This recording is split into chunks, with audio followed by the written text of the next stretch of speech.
Welcome to This Week in Guns Live, the podcast that covers the latest firearms industry news, information, and buzz, brought to you by the Firearms Radio Network. I'm your host, Ryan Machad, the host of Handgun Radio, filling in for Jake while he's on sabbatical. And Brownells helps make This Week in Guns possible. Selection, service, and satisfaction. Find it all at Brownells. Please visit www.thisweekinguns.com/Brownells. So we have two great panelists on tonight. We have Matt Hoffman, a frequent guest on Handgun Radio. How you doing, Matt? Fantastic. How you doing? Birthday boy? Not bad, yes. 25th birthday, past Monday. And we also have TJ from the Firearms Insider. How you doing, TJ? I'm good, Ryan, and happy belated birthday. Oh, thank you very much. So we're going to move into the announcements, and then we'll get started on the news stories for the evening. So you can help support the Firearms Radio Network and the Special Operations Wounded Warrior Foundation by purchasing the audio version of the U.S. Constitution and Bill of Rights from Jericho Voice. Jericho Voice is the voiceover company that's run by Mike Emmert of the Firearms Radio Network, and he is donating certain portions of the proceeds from that to the various entities, so be sure to go there. There's a link in the show notes. You can check that out. It's thisweekinguns.com/073. And also, we need gun and gear reviewers for the Firearms Insider, so if you're interested in reviewing some guns you own, pieces of gear you have, please contact TJ at firearmsradio.tv if you would like to get set up. And how's that been going, TJ, over there?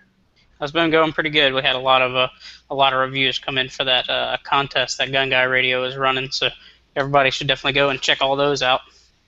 We're getting more all the time.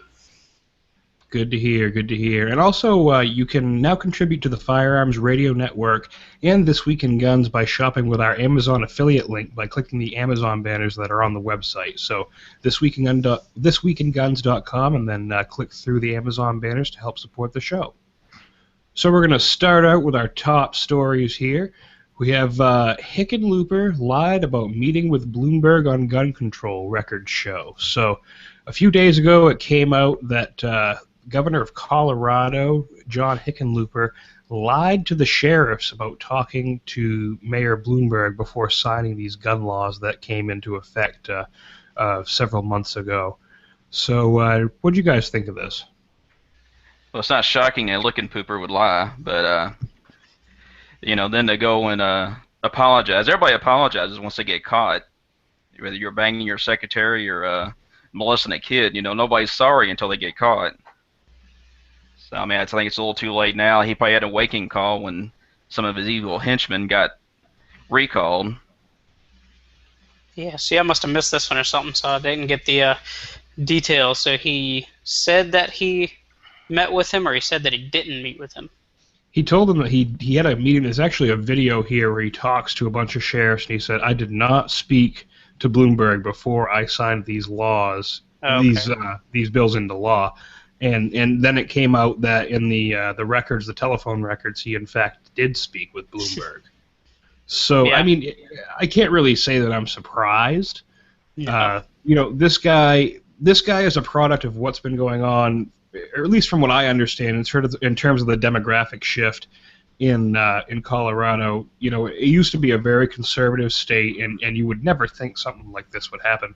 But then you have more and more people moving into these tourist hot zones like Aspen and Denver and stuff like that, and coming from out of state and bringing their political views with them. A lot of people from California, the non-gun ones from California, that is, because there are pro-gun people in California. Greg Bakken's one of them, Tactic Paradise. But you just kind of see this demographic shift happening in that state, and it's weird to us. We always thought of Colorado as the Wild West state, one of the frontier states, and this just wouldn't be something you would expect from them. No, I was pretty surprised because that was always a destination, hunting, everything else. There's so many shooters, Michael Baines, from there. Evil Roy, Gene Piercy. It just seems like such a gun-friendly state to have just a total turnaround.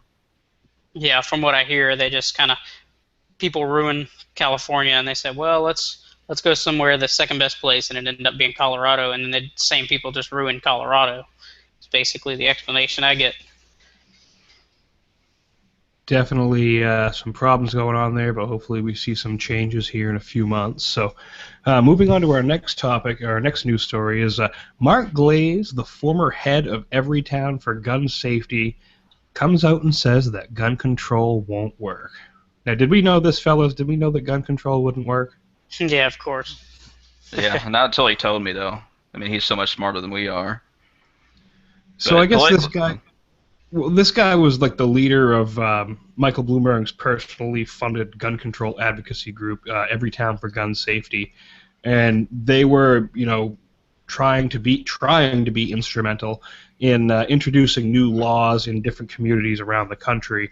And so this guy, I guess, he was the former head of the organization, and he says that, quote, and this is from the Wall Street Journal, Mr. Glaze said the movement hasn't solved one of its signature problems. Many mass shootings wouldn't have been stopped by tighter regulations proposed by gun control advocates, even if they might have prevented other gun crimes. So he's basically admitting all the stuff they're pushing doesn't really stop these people from, visiting this horror on innocent people. So, I mean, why? I find it surprising that someone that headed up a gun group like that, an anti-gun group, would come out and say this publicly, knowing that it would be used against his quote-unquote enemies. Well, he's the former head, though, so he's out. So, but does this guy have an axe to grind with that group in particular, or the whole movement in general?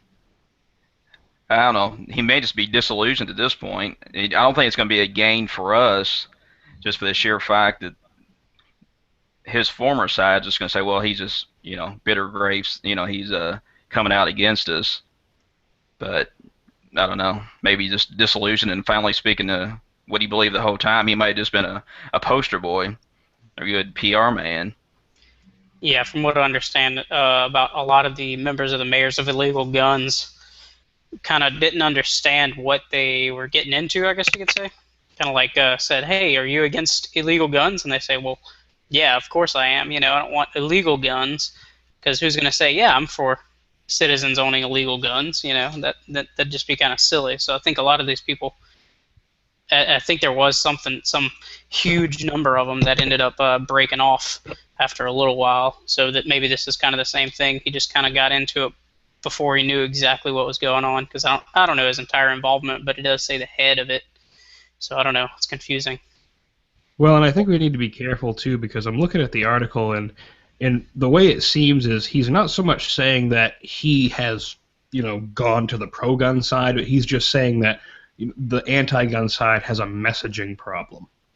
And I don't really think he's saying that his views have changed. He could still be rabidly anti-gun, but he's admitting the fault in the way that they're trying to push their agenda. Yeah, their agenda is not going to work, but they just need, maybe he's thinking they just need to revamp and figure out other ways to do things. New message, new tactics.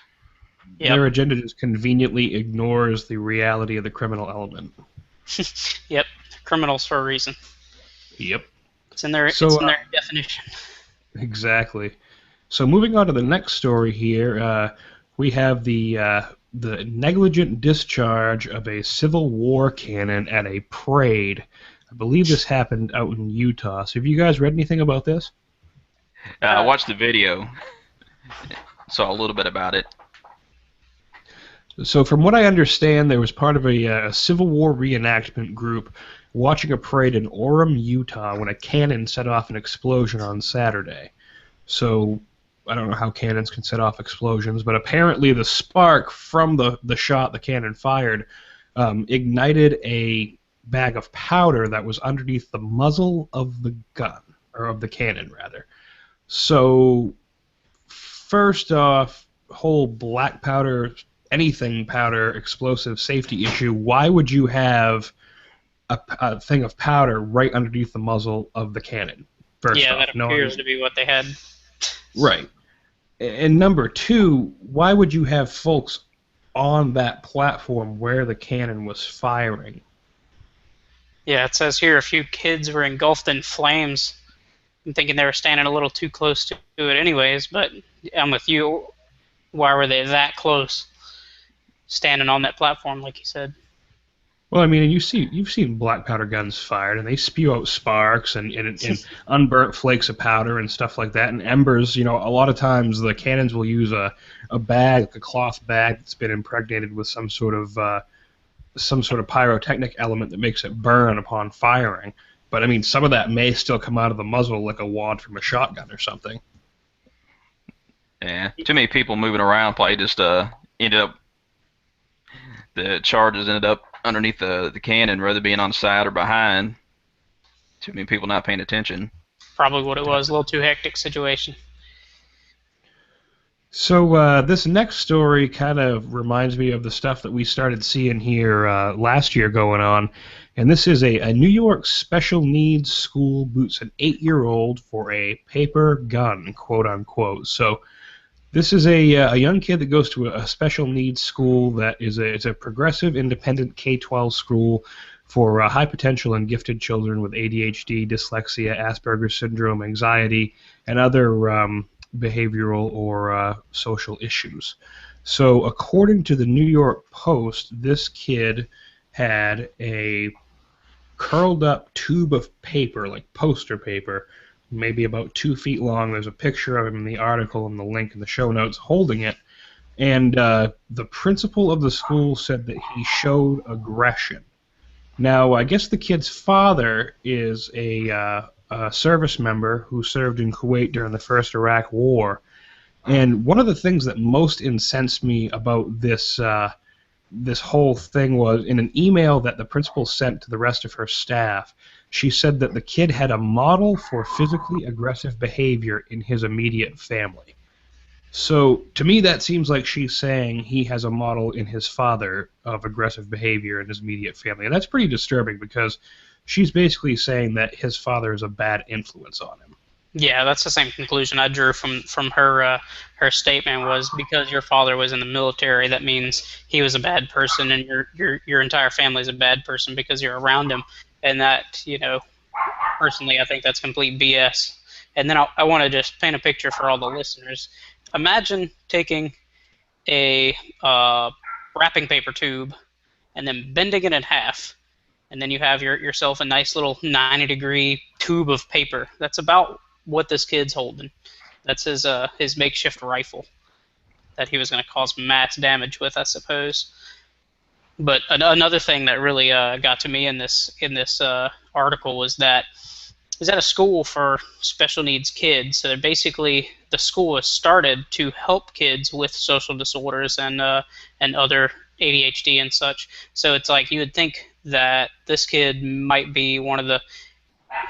You would think they wouldn't be so quick to boot him like that. You know, as soon as he showed one possible issue, well, why not work through it rather than just getting rid of him, making him go to some other public school where he could possibly have a worse time or not deal with it quite as well.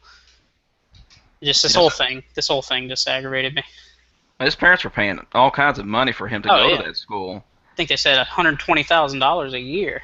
Yeah, so there should have been just a special person for him if he was had that violent outbreaks or whatever they're saying, to deal with this problem. But it's just nobody wants to do a case by case. It's just like no tolerance. They made a Pop-Tart gun, or they folded a piece of paper up to look like a gun. It doesn't even look like a gun. That's the big problem too. No. It's a bent tube.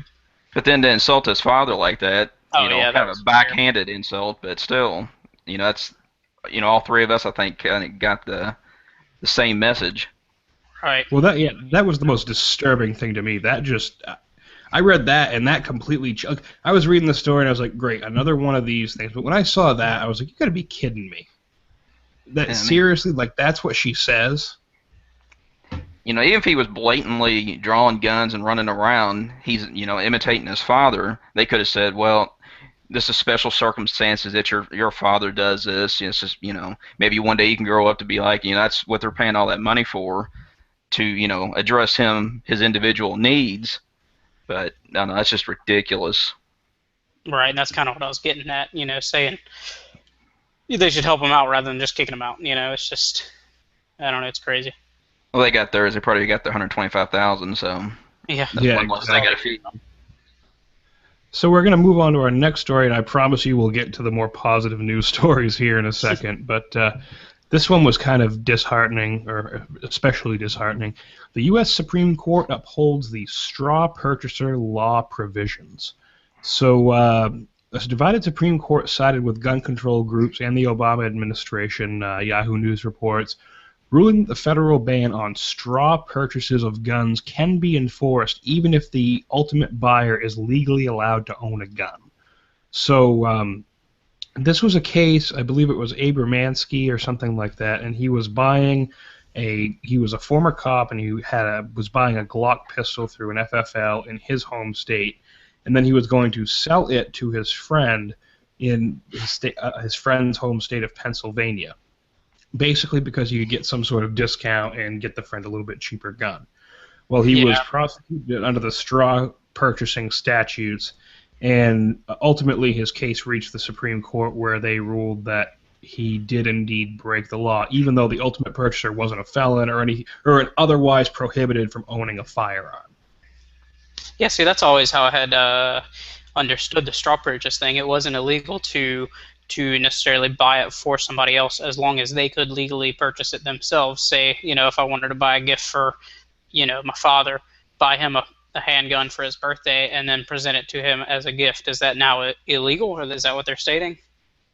Well, at this point, it seems rather ambiguous, because it's like, I mean, at this point, it sounds like even with a gift, you would have to, like, I don't even know how you would qualify if you wanted to do a gift, because you're still giving it to somebody else. They may not be prohibited at all, but judging by this ruling, that would seem to preclude gifts from legally being able to be transferred to someone else. Yeah, it's just there's too much gray there. Because that's even for me, say I want to buy a couple 10/22s for my sons for Christmas. They're both over 18, so am I doing a straw purchase at that point? That's what always kind of scared me at the time, even though the laws are pretty lax here as far as buying and selling between individuals here in Kentucky, but still it's just kind of weird setup. Well, and I think this is going to cause a lot of questions among people. I think they're gonna really rethink even buying a firearm for somebody. I think you'll see a lot of people kind of opting for, we're just going to give you cash and you can go get the gun, or something like that, because I mean they just don't want to take the risk. Yeah, right. That's the best thing to do, gift card or whatever. Right, and then another thing I saw, this is the only mention I've seen of it, so but I would assume, being that the source it came from, they might have investigated it pretty well, but I saw this past week on Facebook, James Yeager had posted basically this topic, and then he said, and then it's retroactive. So I'm thinking, if you've done it previously, it still makes it illegal, is what I got from his post. Now, my question would be, say you buy the gun, you hold on to it for a week or two and just decide it doesn't fit you or you don't like it, and then you sell it to someone else. Is that still considered a straw purchase because you didn't buy it for that other person with the original intent of selling it right away? So there's no time frame or ownership. 24 hours, intent to resell, 24 hours of ownership. I don't like it. Can I resell at that point? I don't know. Just there's no clear definition. Yeah, it's like you said, Ryan. It's pretty ambiguous. It's probably going to end up being one of those situations until somebody sets a precedent. Then nobody's really going to know. Right. Kind of like this situation. Everybody. Yeah, right. Kind of like this situation. This guy obviously thought it was legal. He was a police officer. He was getting a discount through, if I remember right, he was buying like his brother-in-law a Glock pistol. Well, you can get those for under $400 with a law enforcement discount. So he said, I'll buy it for you, and then I'll just have it shipped to your FFL, and everything will be legal. But apparently it didn't work out that right. I don't know whether on his original paperwork if he put that he was not purchasing it for himself, because I know right there is an immediate denial of your background, or you're on your 4470, 4473, whatever it is. So I'm not sure exactly how they even ended up finding out about it.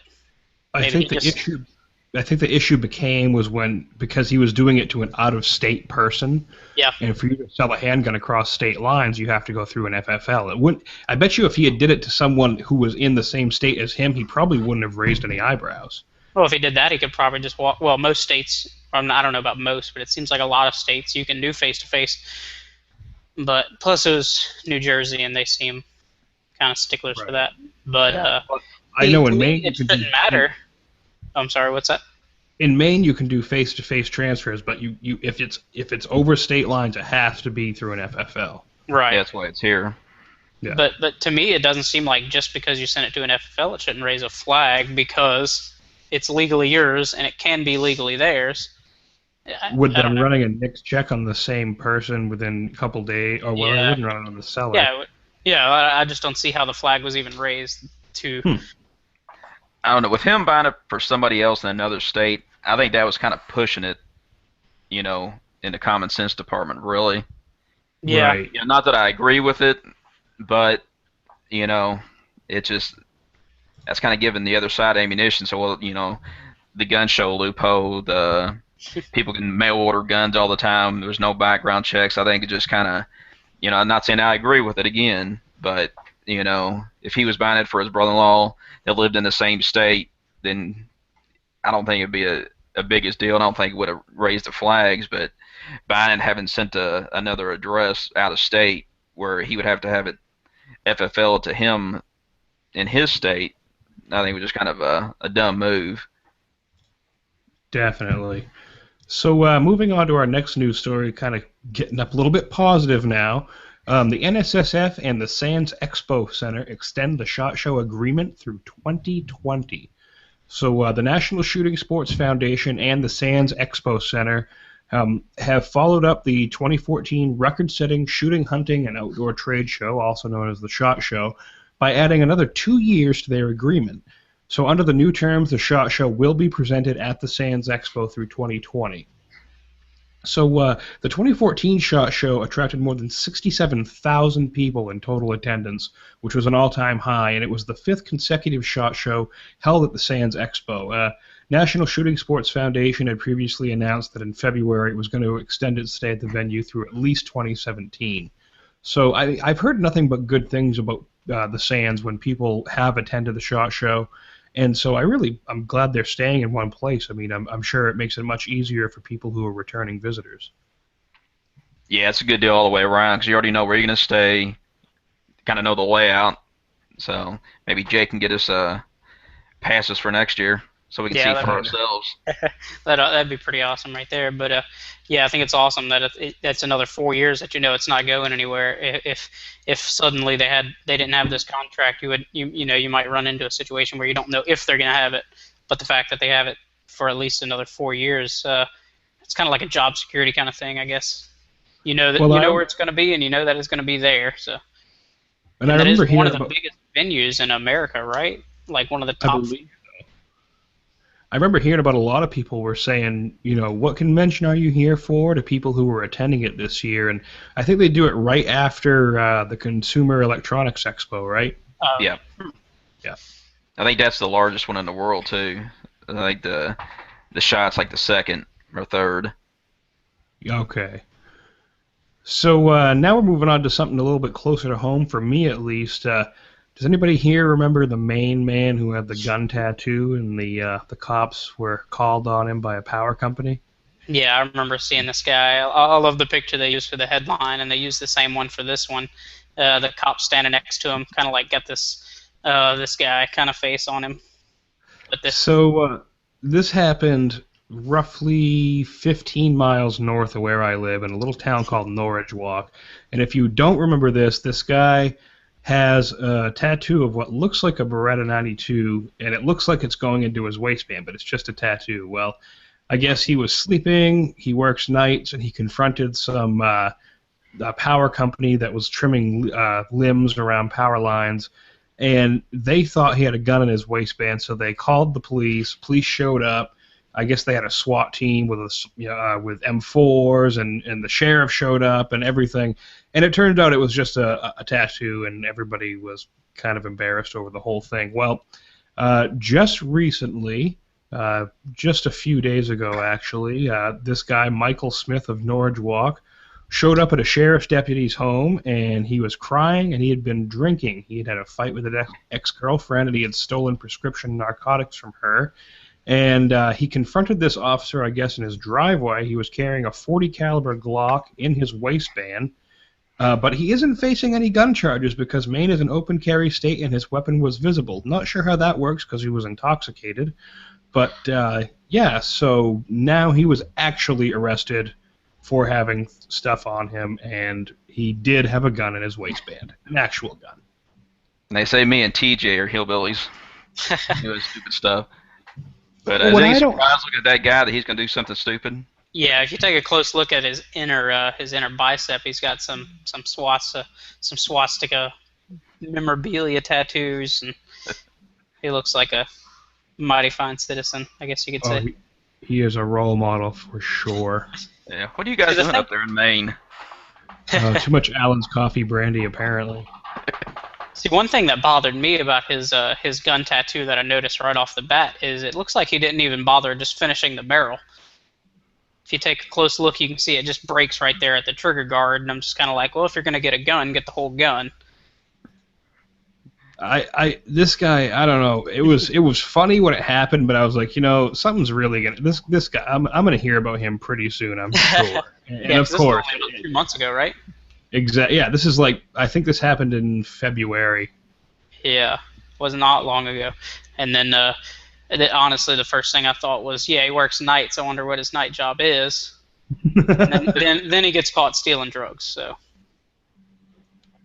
So moving on in the world of weird firearms news, this is a thing that I found on the Gunwire, and it is a weird amalgamation of I don't know how many different parts from different rifles of an AK.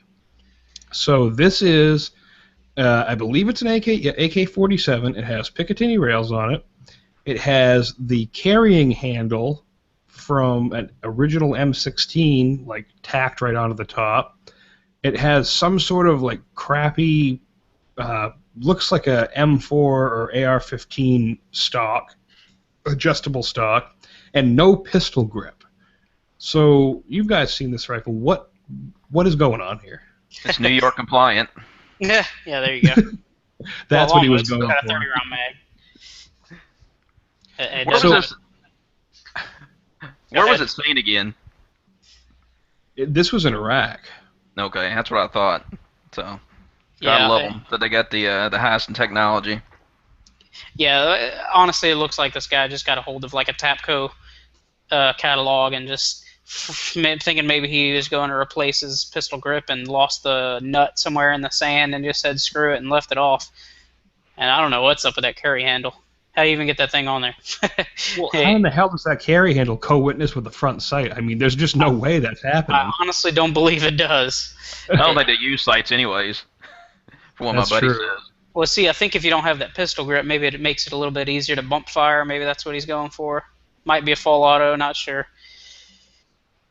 Well, I don't know, like a traditional Monte Carlo stock. It might be co-witnessed with it all angled down and up and everything. Yeah, maybe, yeah. You'd be shooting awful high, though. I'm not judging. A lot of effort went into that. So moving into companies that don't care for us gun owners, apparently, Microsoft's ban on using its services to promote guns. So have you guys heard anything about this? Yeah, I seen Julie Gollop doing something about it not long ago, and it took me a while to run it down to make sure it was true. I heard about it on a couple different shows, I believe, and it just seems like they had their code of conduct that they recently released. But the one thing I'm thinking is I'm on a Windows machine right now, so what are they going to do about that? Well, and I don't know, like, I from what I understand, I guess all of Microsoft's online services like Windows Live, Office 365, SharePoint, Bing, Outlook, Windows OneDrive, Exchange Online, MSN, and a few other services are impacted by this code of conduct, but like Skype and Xbox Live aren't yet.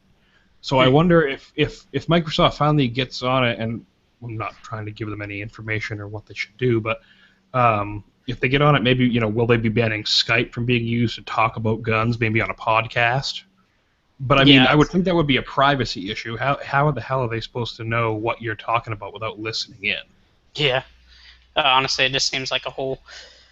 It seems pretty difficult to even manage, because to me, I use Windows Live Mail, which is one of their services that they're claiming that they don't. I get emails every day from Cheaper Than Dirt and CDNN and all those other places. Is that considered promoting firearms? So that's their catalogs and stuff like that. They're going to one of their services. So can I no longer be on their mailing lists? Is that what they're saying? That's the way it reads. Yeah, that's what I imagine. It falls into their scope. Well, and it seems like nowadays the main users of the Microsoft products are like larger companies, using Outlook or stuff like that. They're mail clients and stuff. But a lot of the consumers I see going away from Windows products, especially when I got Windows 8, I wanted to throw the laptop out the window. I was done. I hated Windows 8. It was just a half-assed way to do a Mac like imitation or something. But I don't know. It just seems like they're trying to push away a significant portion of their customer base, because it's kind of unfortunate. At the bottom of the article here on the Firearms blog, they note that Microsoft used to have a pretty avid gun club that was somewhat sponsored by the company for a while. Yeah, that's what I understand. I've heard about that for years. So this one, that's why I had to look to see if it was true or not. But Definitely, I mean, it don't make sense to outlaw something that's legal. To make it like it's child porn or solicitation of minors or something. It makes no sense. We spend a lot of money. Well, and it's sad to see them try to alienate a customer, a portion of their customer base. Yeah, this gun club thing you're talking about, it's got the Microsoft logo right there on their logo, so that's kind of, like you said, it's odd to see. I guess that backtrack kind of thing. I'm sure it's probably changed hands multiple times since that was a thing. So this next article I'm going to talk about here, we'll discuss, is time to remove restrictions on guns. Now, this one is kind of a tricky one, because it's coming from an anti-gunner, but he's saying we should remove all restrictions on guns. Why might he be saying that? Well, his idea is that remove all the restrictions on guns. If you want an automatic weapon with a 200-round magazine, let's put it in Walmart. If you want a Sherman tank, you can buy that. But here's the catch, and here's his catch. You have to have mandatory training, pass a test to get a license to operate safely, and carry mandatory liability insurance just like any motor vehicle. And he goes on and on and on about how other gun control measures have failed. My main problem with this is he equates owning a firearm with having a driver's license, which is a huge mistake that a lot of anti-gunners make over and over and over again. Yeah, I thought the same thing. Exactly. Owning a firearm is a right, and having a driver's license is a privilege. Driving is not a right. Owning a firearm is. Right, it may be a necessity these days, but it's not a right. It's not guaranteed to you by anything. If you do something to screw it up, it's there. It's a privilege that can be taken away. But owning a firearm is just it's basically a human right to protect yourself and everything. And they're saying you should basically pay a fine for protecting yourself. And he even went so far as to say there's no limitation on magazines, but for every, I don't remember exactly his wordage, but I think for every 10, let's just say as an example, for every 10 more rounds it holds, it goes up by a little bit. Or every gun you own, you have to have liability, kind of like your car. You have to have insurance on every car you own. So you have to have insurance for every firearm you own, is what he's saying. This whole article just infuriated me. Yeah, it would cost me out. But yeah, it's just, you got to think they're reaching now, because they're kind of saying just these off the wall things, and it's like, okay, what are you even talking about? Well, they're losing, so they're throwing stuff, see what sticks. Yeah, pretty much. I think that's what they're going for. I say what we do is we let them do the first part of this proposition and just open up the registries, just free everything up, and then we'll oppose them with the with everything else. So that way we'll have what we want and just leave it at that. I'm terrified of giving them any ground. Yeah, well, that's what they were trying to do with the lead, making lead-free ammo and everything else. Oh, They yeah. figure they can't take it; they'll circumvent it by making everything components so much higher to try to cost us out of it. Yeah, that was another article this week. I'm not sure if you had it in here, but somebody said don't register, don't control guns, control the ammo. They're saying you should have to do background checks for air ammo, and the biggest thing in that article was saying that the biggest thing that hit me, I guess you could say, was saying that, oh, well, you should have to pay taxes on your ammo. Well, there's already a huge tax on ammo to begin with. Yeah, They and don't it's do any like, I mean, research. when you can find the ammo nowadays, even now. Yeah, right. So moving on, in sort of keeping in the anti-gun activist vein here, we have a statement from anti-gun activist and longtime hoplophobe Josh Sugarman of the Violence Policy Center. And basically he is saying ban all detachable magazine semi-automatics. So basically he says, you have your assault weapons, quote-unquote, his words, not mine, and these are semi-automatics that their only job is to kill, and we should ban them because that will keep us all safe. So what say you guys? No. Yeah, it's the same So- argument they just keep rehashing all the time. It doesn't work. It doesn't matter. Now, it Well, seems this a little is your further Ruger down in the article. 1022. Yeah, This is your Ruger 1022 too. Don't just think of this as an AR-15, M1A, FAL, anything like that. This is your Ruger 1022. This is your 7-round Marlin 1911. Exactly. Any semi-automatic pistol, any semi-automatic rifle with a detachable magazine. Yeah, it's just a little ridiculous. If you read down a little further in the page, it said the guy that I guess proposed this ban, he wrote a book or maybe a study in 1988. I didn't realize that that it went back this far, but he basically made similar propositions, I suppose, in the same back in 1988.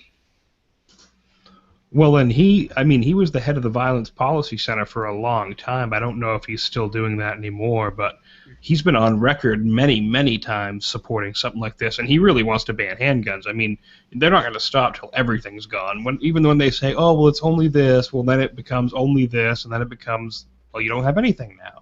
Yeah, it goes back to this article. I don't remember who posted it. I wish I could give him credit for it because it was a great analogy. But one of the pro-gun sites, he said it equates to you have a sheet cake, you cut it in, you say, somebody comes up and says, hey, give me that cake, and you say, no, it's my cake.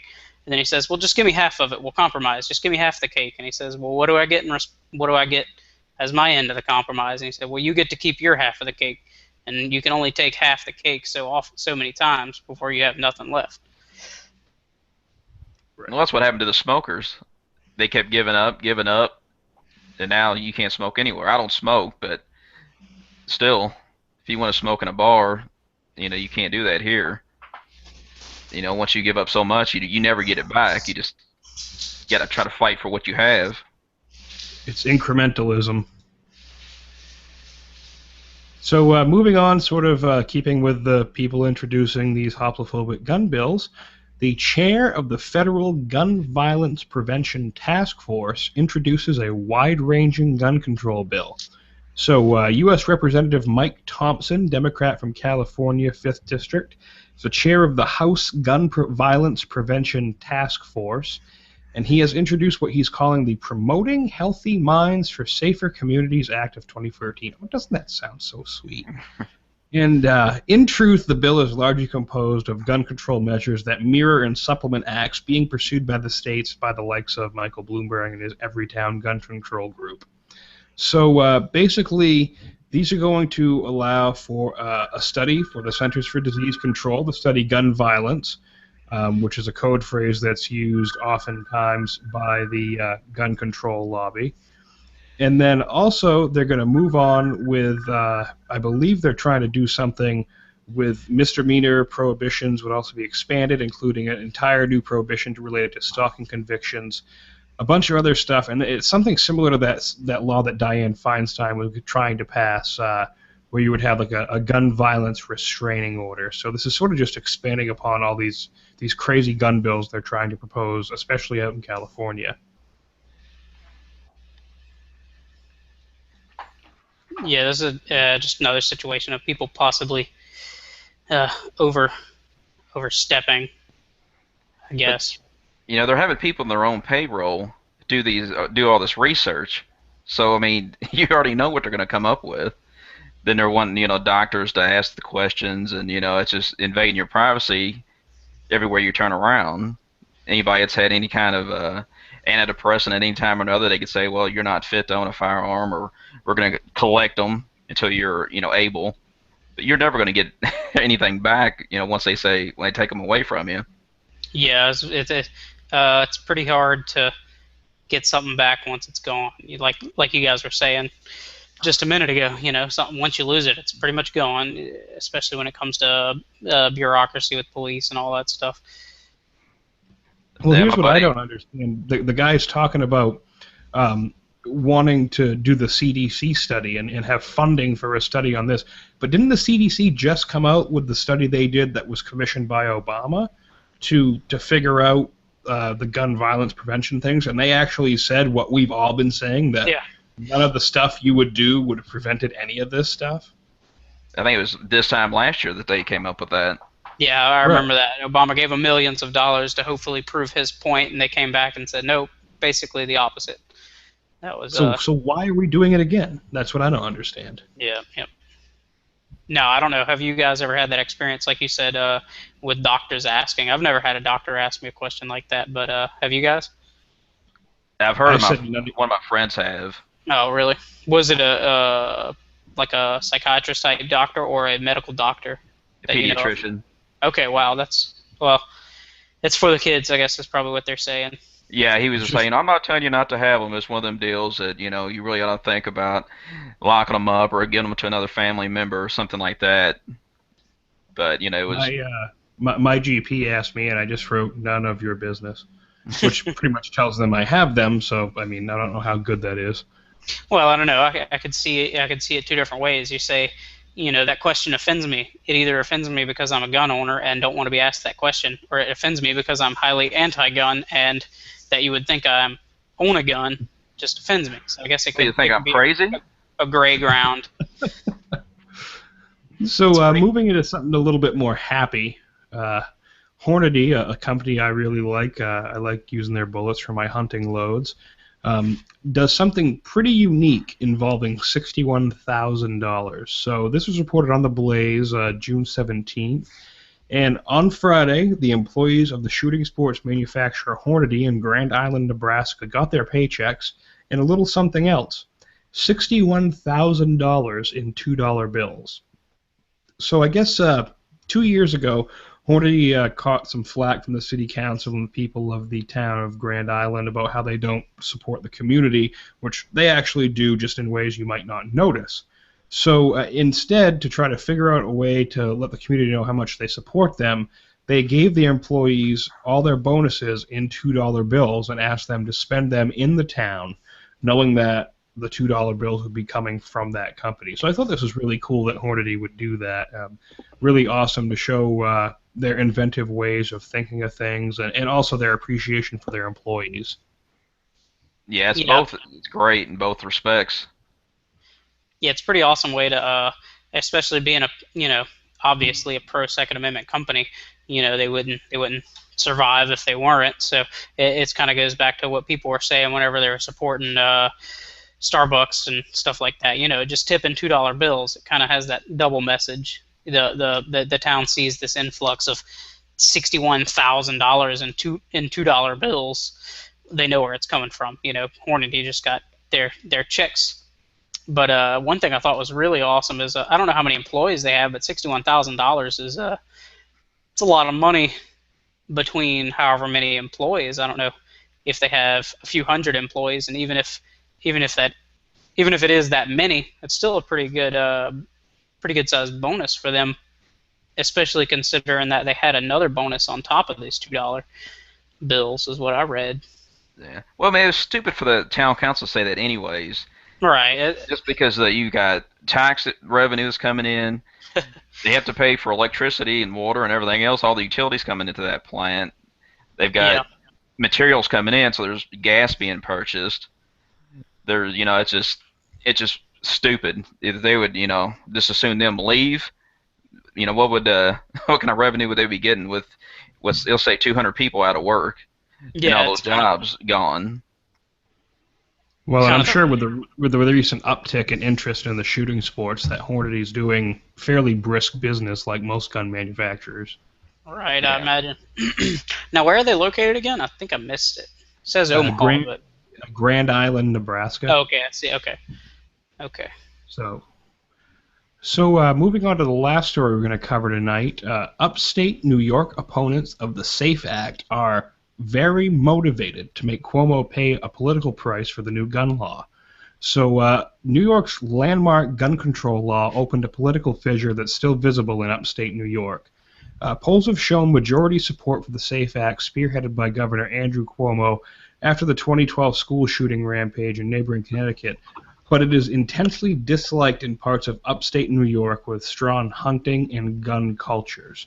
So I guess anti-SAFE Act signs are a common sight on rural lawns, and anti-SAFE Act rallies are still being held around the state, especially up in the northern parts. So what have you guys thought on this? Do you think it's going to impact the upcoming elections? You would hope it would. Yeah, hopefully they get some pull like they did in Colorado and get a few people out of office and get the right people in. I know they necessarily didn't get the right people in Colorado because they just resigned and let somebody else take their place. But I think it says a lot when you anger a good bit of people, especially with elections coming up. Well, and I think the unfortunate thing to see is the fact that you have, a majority of the people up in the top of the state not having their views represented because you have the people lower down in the state, the higher density, higher population density of like New York City, with the people basically deciding what is going to be the law throughout the whole state. And yeah, most of the people down there do support it, but what about the people up there? They need to have their voices heard as well. Yeah, that's that honestly, if you think about it, that's the way our representative government came from. The people in upstate Maine couldn't ride for the weeks it would take them to get to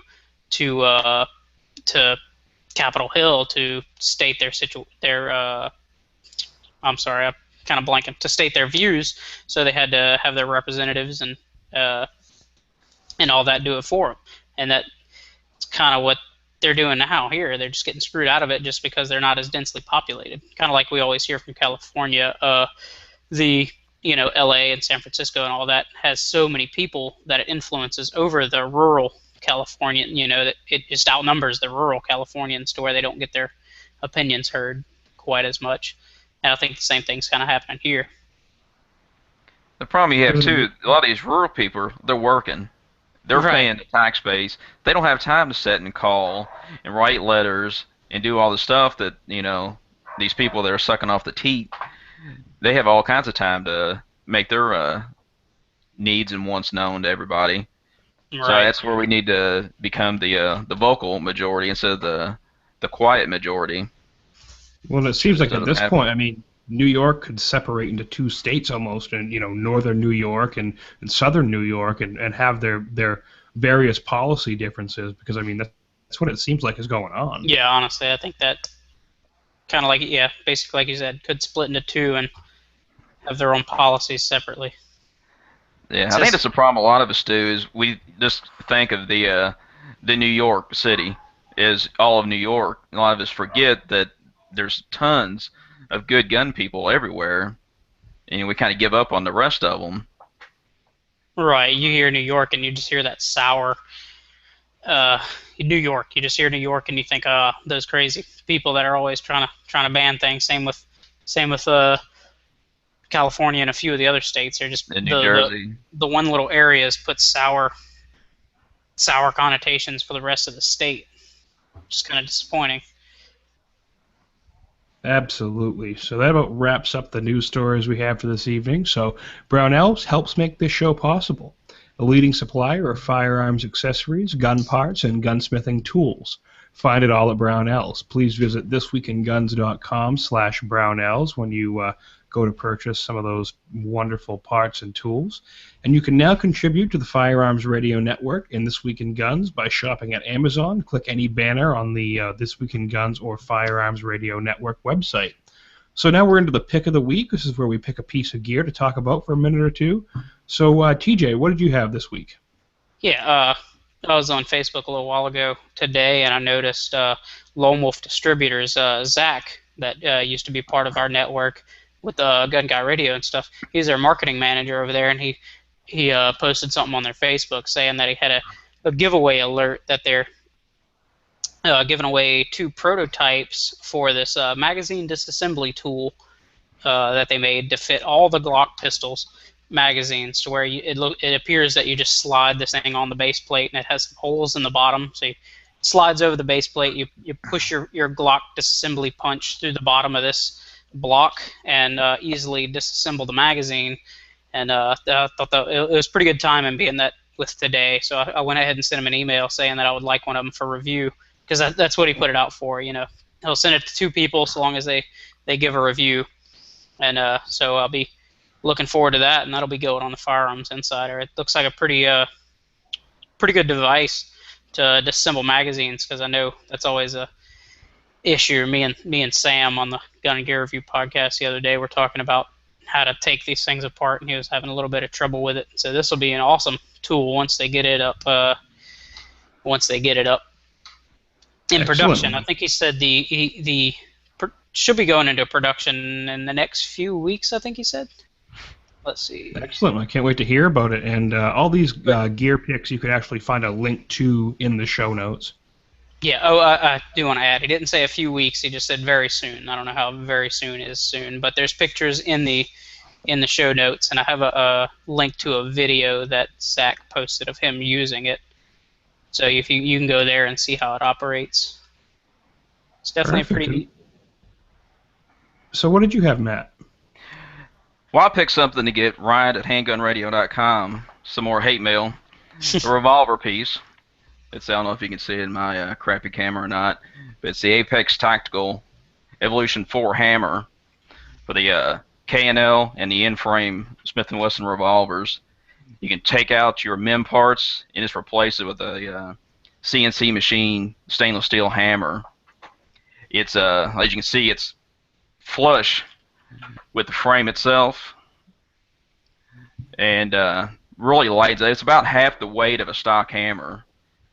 So I've been able to get my trigger. This is my competition gun, so I was able to take it from 8.5, so I could run factory federal ammunition, down to almost 7 pounds and still be 100% reliable with federal ammunition. So a lot of the competition guys will go even lower than that, but you got to deep set the primers. But for a carry gun, this would be incredible too, because if you took it down to 9 pounds where it would run carry ammo, you could probably get it down to 8 with this hammer. Since it's lighter, it hits it with a lot more force, a lot more momentum to fire off that primer. So you could probably get an 8-pound trigger and still be 100% reliable with any carry ammo. And you wouldn't have to worry about snagging, and the single action sear is gone, so it's double action only. So, people that are worried about the single action in court, you wouldn't have to worry about it at that point. So I've been super happy with it. Everything that comes out of Apex is fantastic stuff. So I've got 3 more on order from him right now, just waiting for them to come back in. I highly recommend it if you're into revolvers at all. Yeah, that's pretty cool. Sorry, go ahead, Ryan. Yeah, we interviewed Randy Lee from Apex Tactical over at Handgun Radio a few episodes ago. I think it's episode 47. He knows his stuff for sure. Yeah, without a doubt. Everything I've had's been 100%. I've probably done, I think it's 26, 27 of their kits for the M&Ps. Every one of them's been 100% perfect. I had a couple questions I called, and I either talked to Scott or Randy himself every time I've called, and they've spent as much time as I needed. So I'm a super fan for customer service, and I'm getting great product and great service, so I continue to go back. Yeah, they sound like that's all I've heard. They have great customer service. So you're saying the original hammers are the MIM parts, and they're just doing that to replace it and give you a little lighter hammer at the same time. Yeah, you're getting a skeletonized hammer, so you can, instead of going from a heavy hammer to fire off the primers, you're getting a light, faster hammer to hit, and then plus you're getting a pinned-in stirrup, which used to be a Performance Center part. It's a lot better feel. They got away from that, so now even on the Performance Center guns, you're getting a lot of the just factory on the line parts in a Performance Center gun. So this takes it back to what the Performance Center used to be. Yeah, because I was actually hoping to buy a 686 sometime soon. I might consider getting that for it whenever I do. So you're saying you can get that and put it in a, or have it put in a carry gun, and it still would be reliable and Yeah. good for that? Okay. Yeah, like I said, generally you can take a factory gun down to about 9 pounds and still get off-the-shelf ammo and work. So with this, you could take it easily another half pound, which doesn't sound like a lot, but when your fingers there working it, it equates to be a lot. So, and plus, you know, if you would have no snag from the hammer, so it would be a good, you know, competition and duty piece as well, I think.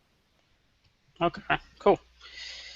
Excellent. So my pick for this week was the Brownells Smith & Wesson J-frame hammer assembly, and this is mainly so I can make myself a bobbed hammer. This really isn't something that is that exotic. It's just the pinned-on firing pin that's on the face of the hammer, the older style firing pin hammers that you would see from Smith & Wesson, just so I can kind of grind down the spur and make myself a double-action only gun. But I have yet to get one of those, so that is on my pick of the week, and there's a link there in the show notes for that. $35 is a bargain, too. I think they want $44 for it. No, the ones I looked at were $34 for the KLN. I think those may be the ones that are stripped, that you have to actually install all the pins and everything in the sear, the double-action sear. Okay, it might have been. So moving into the wrap-up section, leave your feedback by commenting on the bottom of this YouTube video or the bottom of the show notes at thisweekinguns.com/073. Leave us a review in iTunes, www.thisweekinguns.com/iTunes, and contribute to the show by using our Brownells affiliate link by going to thisweekinguns.com/Brownells and the Amazon affiliate link by clicking the Amazon banners on the website. Thanks for coming on, TJ and Matt, and where can people find you guys? Yeah, no problem, Ryan. Thanks for having me. You can go to, our Firearms Insider website and see all the reviews, and try to help out there as much as I can. And you can get in touch with me if you do want to do reviews like Ryan suggested at the beginning. Just email me at tj@firearmsradio.tv. Excellent. And you, Matt? You can find me over at www.revo-nation.com on the forums over there, hanging out quite a bit, and at the Firearms Insider.tv website. Sometimes I do blog posts over there. Hopefully I get some more up here soon. Excellent. We appreciate you guys coming on. So until next time, thanks for listening, and shoot safe.